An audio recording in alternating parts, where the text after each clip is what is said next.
Hi guys, it's the Man Hudson channel, and we are going to be reading the little the little fellow. It's an old book. It's a very old book. So yeah, it's an old book. I don't know what the copyright is. The copyright is 1945. This book was written in 1945. If you look there. So it says, every morning the same thing happened to Chip. He opened his eyes to find himself curled up on a bed of straw. The straw was warm. In fact, it was so warm that Chip played make-believe. He closed his eyes and made believe he was still asleep.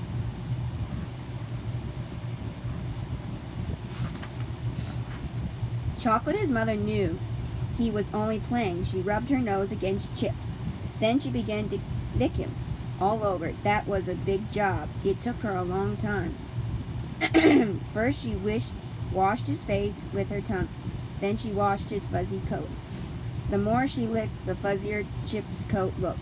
She even polished his teeny white hooves with her tongue. It seemed as if she couldn't stop licking him. But Chip didn't mind. He could have stayed there forever, enjoy her warm washcloth of a tongue. Once in a while, Chip would nibble his mother's silky neck. Chocolate often nipped him, too. Her teeth were enormous, but she was very gentle. Chip's bath always made him feel frisky and hungry. Because he was so hungry, he drank his mother's milk until its sides were so round as a barrel.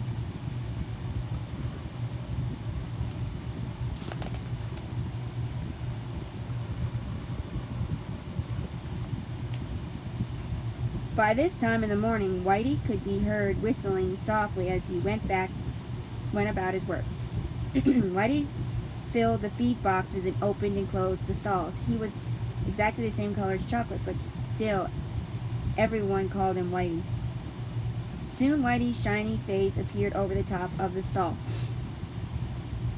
"Woman, Miss Chocolate," he grinned. "Land sakes. Manwin, Miss Chocolate," he grinned. "Land sakes, that fold otter yours is growing just like a weed. Fact is, he's nigh grown up, and a thoroughbred if I ever seed one. Then white folks gwine be mighty proud o' yo baby." He stroked Chip's nose with his neck, then his flanks. Chip loved to be petted by Whitey, although his hands were rough and hoary. Whitey poured some crushed oats in Chocolate's feed box. "Yo all turn yo face away, Chocolate," he said. "This little dabbing for Chip." Chip tasted the oats. They were very dry. He decided that he liked warm milk better. "Now then, Miss Chocolate, you show me, little fella, how to eat." Chocolate did that very thing. With a noisy crunching, she cleaned up all the oats that Chip had left. She begged Whitey for more. "Azash," chuckled Whitey. "That's the way to eat." Then he led Chocolate out to the warm sunshine. Chocolate trotted by his mother's side like a wobbly shadow. There were 5 or 6 other horses in the pasture, but Chip was the only baby.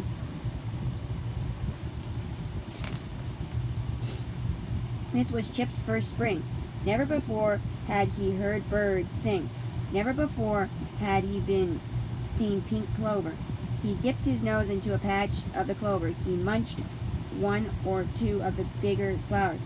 "That's good," he thought as he chewed, "but I like milk better." He sniffed the crab apple blossoms in the distance. He ran. He jumped. He squealed. He bucked at nothing at all. He was so happy that he rolled over on his back and kicked his legs wildly in the air. Now, how good it felt to get the very center of his back scratched.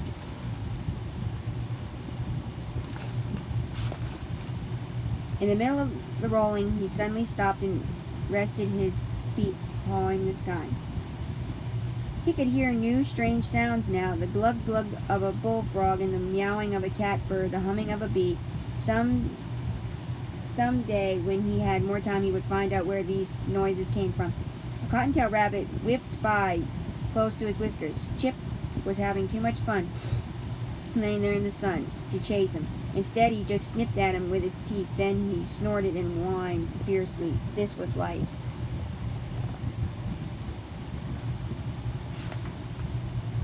Chip was making so much noise himself that he did not hear Chocolate calling him. She actually had to push him up with her nose to make him pay attention. Chocolate and all the other horses began to gallop toward the fence. Cloppity-clop went their hooves.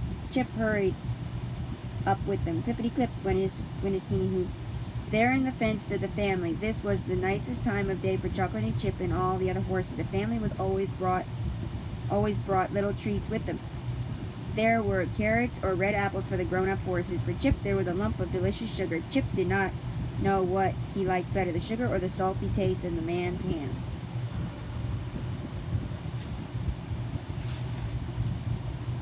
First, he curled his lips around the sugar and ate that. Then he licked the man's hand. He always nodded his head at the salty taste of it. The man always turned to the ladies and said, "See that? The little fellow wants more." And then everyone in the family began to praise Chip. The bright eyes he has,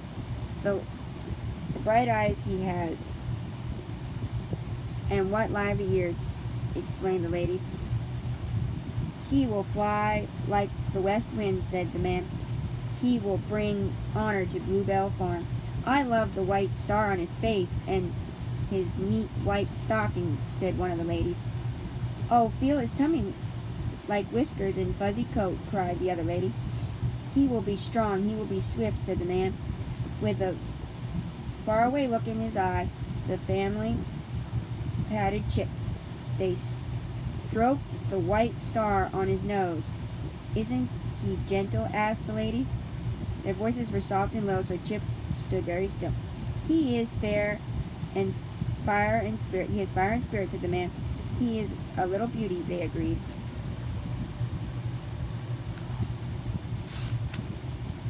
Chip had no idea what they were saying. All he knew was that whatever they were talking about pleased him very much. Often the man sang as he and the ladies walked back to the big house on the hill. Chip perked up his ears until they looked like teeny trumpets. He wanted to catch every bit of the nice sound the people made.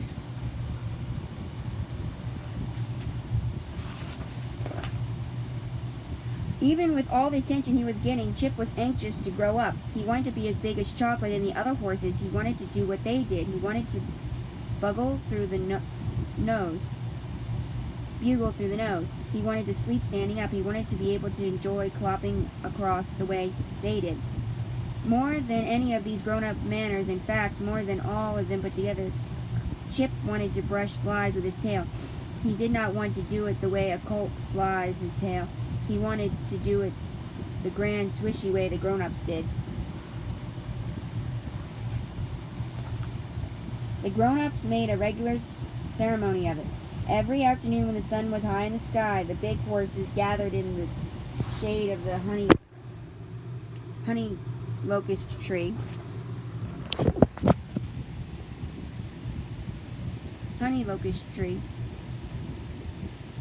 Then the chose partners and stood side by side. What interested Chip was the way they stood. One partner always faced one way, the others faced the opposite way. The flies began to buzz. The horses' tails went swish swish. In that way, each horse flicked the flies from his partner's face. To Chip, this seemed wonderful. He wanted to have a partner to go swish swish with his tail. Of course, Chocolate let him stand close to her side, but she did all the swishing herself. The minute Chip began to flap his tail, Chocolate walked away from him. Chip wondered why she did this.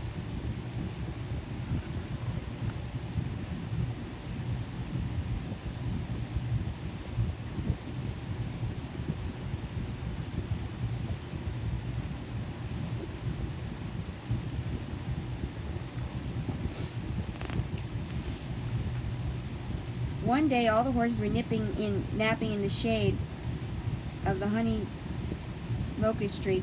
Chip noticed one horse standing all by itself. It was Fanny Jenks. She had no one at all to brush flies for. Chip watched her for some time.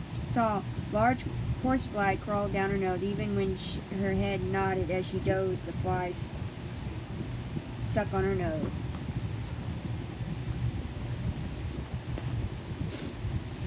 Chip had an idea. Little by little, he made his way over to Fanny Jenks. He was very quiet about it. This is going to be fun, he thought. Now I can be part of a team. Softly, he put his front foot alongside Fanny's back feet. He stood side by side with big Fanny Jenks. Now he could chase flies for Fanny, and Fanny could chase flies for him. At least I can grow up, he figured. Chip forgot he was just a little fellow. He forgot that he was only half as tall as Fanny Jenks and only half as long as Fanny Jenks. He didn't know that his tail was short and frizzy and that it tickled.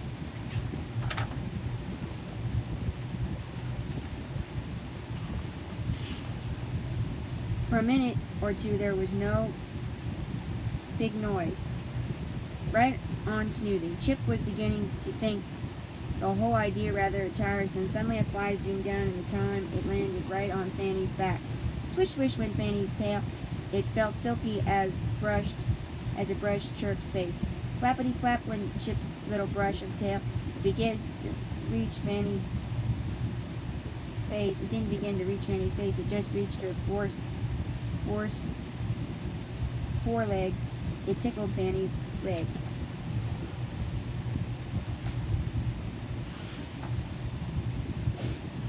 With a wild snort, Fanny Jenkins woke up. Chip could see the whites of her eyes, and her ears laid back flat. He watched her wrinkle up her muzzle and show her big yellow teeth. For some reason, Chip did not move. It was almost as if his hooves were frozen to the earth. But Fanny's were not. She reared around and kicked up heels and prances of turf in Chip's face. He coughed and sneezed. Oh no, he thought, I am going away from here. His legs began to move. He backed away as fast as he could and scampered over to his mother's side.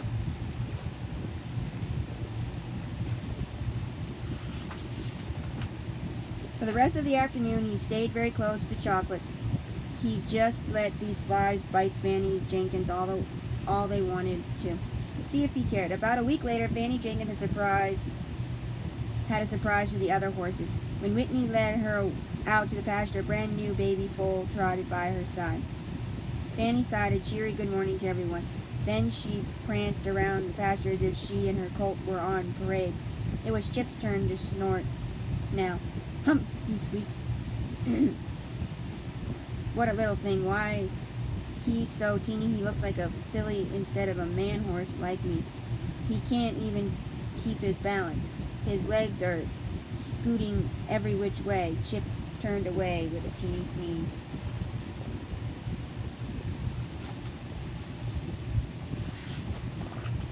Just then Chip caught sight of soft voices. His ears quivered. His heart began to beat faster. Yes, yes, it was the family. Chocolate did not have to call Chip this time. Chocolate knew these voices well.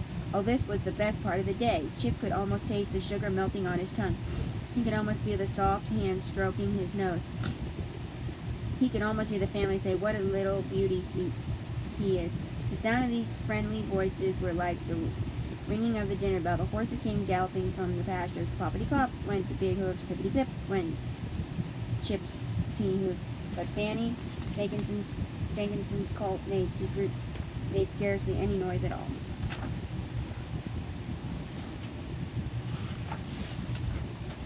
Chip cowered rudely up in front of the other horses. He nuzzled for the little morsel of sugar.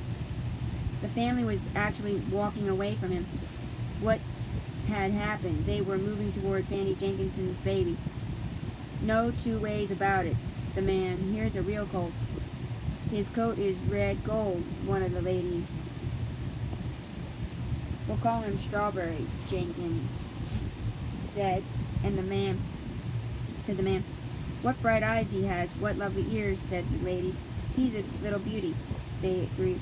And delicious sugar went into the new colt. Poor Chip, all he got was a teeny piece of apple. It tasted sour. He was so angry that he trembled.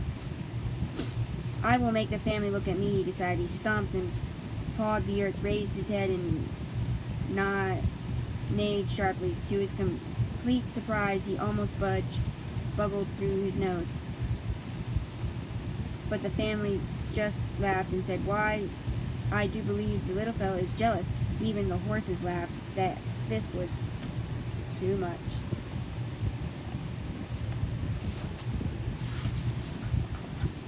Chip was so jealous that he hardly knew what he was doing. He saddled over to Strawberry Jenkins. He nosed his way in between Fanny and Strawberry. Fanny was getting her share of the food, so she paid no attention to Chip. Shyly, Chip nipped the baby colt with his teeth. It was just a little nip.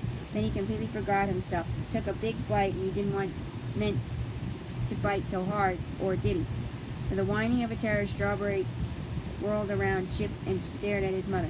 The big baby, thought Chip. For less than a turnip, I'd chase him out of the pasture. Quickly, he blocked Strawberry's path and showed his sharp baby teeth.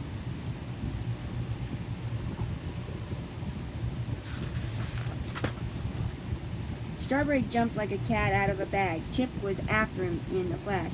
Behind him, he could hear the sharp beats of hooves. Fanny's, no doubt.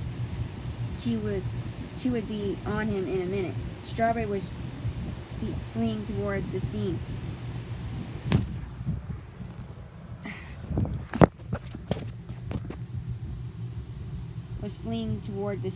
On the other side of the fence, the family was running toward him. At once, Strawberry stumbled and somersaulted into the air. He leaned upside down between the planks of the fence.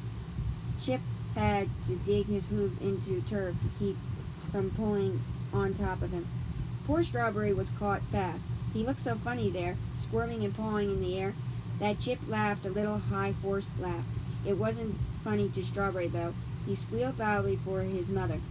Fanny Jenkins ran to his side, nuzzling him and trying to push him up with her nose. The family tried to help, too.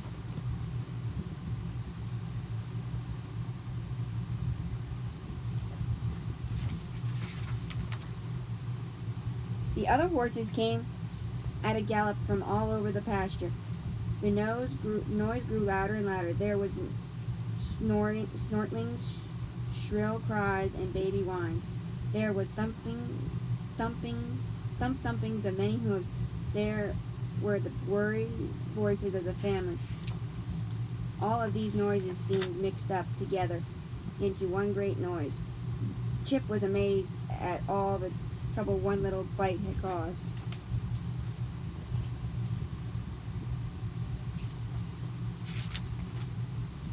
At last, Whitney came running. He spoke softly, soothing to Strawberry, and soon had him up in his long, wobbly legs. Fanny was quieting him with her tongue and nicking him. Then she nursed him. He really wasn't hurt much. He was just frightened. The minute Chocolate saw that Strawberry was all right, she began to push Chip with her nose.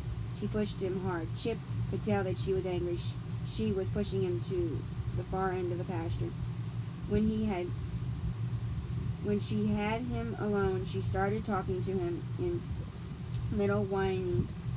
Yet even while she scolded, she rubbed noses with him. "Chip, my son," she nickered. "You must not be selfish. Where is your horse sense? Strawberry is just a baby. You're practically grown up. This is a wide pasture, Chip. There is room for all."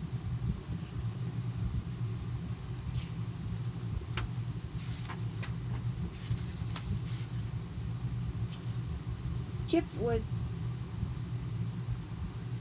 thoroughly ashamed of himself now. He agreed with everything Chocolate had said about him. Yes, he knew he might have hurt Strawberry. Yes, he knew Strawberry was only a baby. Yes, he supposed the family could like two colts equally. We're almost finished. Equally. as soon as the noses wore off Strawberry. Chocolate had never scolded Chip before. He was feeling more ashamed of himself by the minute. If only he did not have to face the other horses. With his head low, his tail tucked in, he walked away very slowly. He wished it was night and he could hide in the darkness of his stall. He cried little cold cries, and he sniffed. No one seemed to care for him any more. He felt very much alone.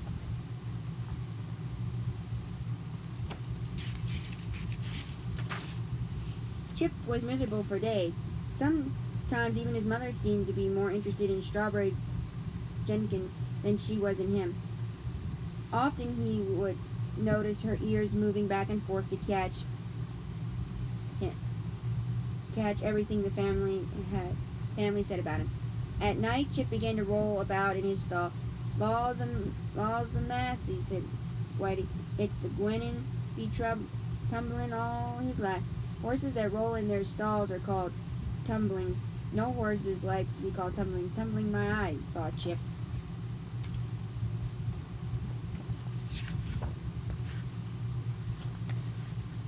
The days were growing much warmer now. The pasture was dark green carpet. Young Strawberry Jenkins sometimes left his mother's side and went off on little exploring trips. He even tried to be friends with Chip. Try as Chip would, he could not be friendly with Strawberry. Instead, he would kick up his heels and run away. Then he would snort at Strawberry. One hot July morning, when the flies began to buzz and bite earlier than usual, the horses stopped gazing in the sun. Lazily, they walked over the side of the locust tree. Clop, clop went their big hooves. Clip, clip went Chip's little hooves. Strawberry and Jenkins made scarcely any noise at all.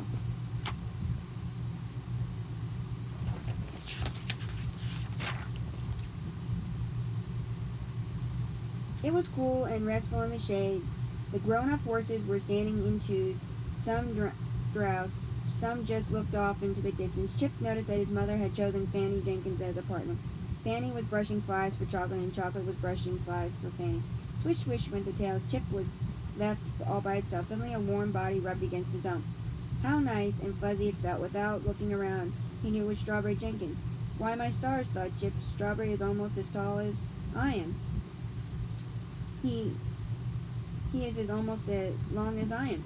He's practically the right size. Just as a couple of big horse flies came buzzing along, flippity flippity went Chip's short curly tail, and flippity flippity went Strawberry's short fuzzy tail.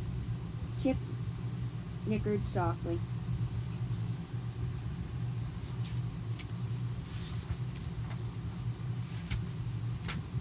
Why, Strawberry Jenkins is all right. He's all right.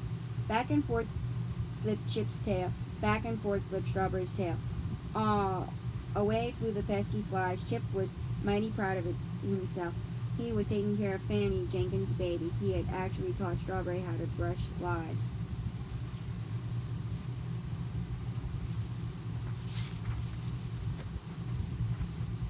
At last he was happy. He could brush flies like the grown-up horses. At last he was a partner.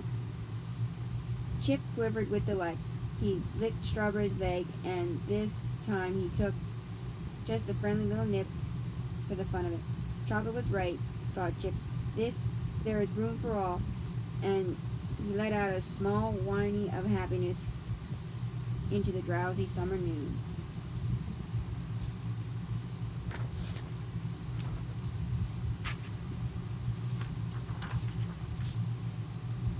The end.